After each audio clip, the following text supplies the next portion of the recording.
వినండి, మీకు తెలియాలి. నేను కూడా సేవకుణ్ణే. చూడు, నాకు రోజుకి 24 ఫోన్లు వస్తాయి. నేను స్వస్థత కలిగినోడిని. నేను ఒక ప్రాంతానికి వెళ్తే మొత్తం మీద వచ్చాడు, ఇదిగో పలా అప్పుడే టకటక వచ్చాడు. ఆ దేవుడు నాకు చూపించాడు, దేవుడు నాకు చూపించాడు, ఆ అబ్బాయిని బాగు చేశాడు, ఆ దేవుడు నాకు చూపించాడు అన్నాడు వాడు. ఆడు ఎప్పుడు నేను నిలబడితే మంట మంట మంట ఫైర్, నేను నిలబడితే మంట అంటాడు వాడు. ఇప్పుడు అన్య జనుల వలె వాడి ప్రవర్తనని ప్రవర్తిస్తూ ఉన్నాడు.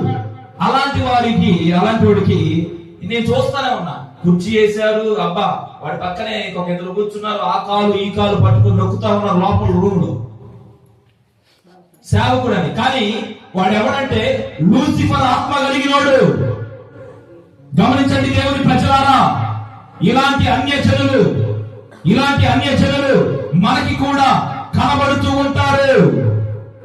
దేవుని ఆత్మ కలిగిన వారెవరు, అన్య జనులు ఎవరు?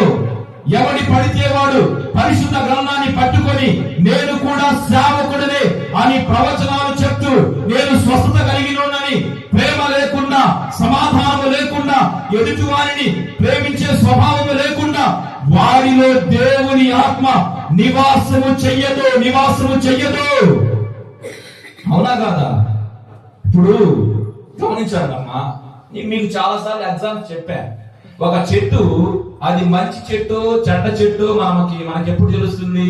పండును బట్టి. 4 ఆకులు తీసుకొని పోయి ల్యాబ్లోకి తీసుకెళ్లి దాని మీద యాసిడ్ పోసి, వినండి, యాసిడ్ పోసిన తర్వాత మళ్ళీ పాలు పోసి, ఇది యాపిల్ చెట్ట లేకపోతే దోసకాయ చెట్ట, ఇన్ని చేస్తే కాదు తెలిసేది. ఆ చెట్టు మంచిదా కాదా ఎప్పుడు తెలుస్తుంది అంటే దానికి ఫలాలు ఉంటాయి, కాయలు. ఆ కాయలు మనం ఏం చేయాలంటే కోసుకొని తిన్నప్పుడు ఆ కాయ మధురాన్ని బట్టి ఇది మంచి ఫలమే, ఇది మంచి చెట్టు. అర్థమవుతుందా?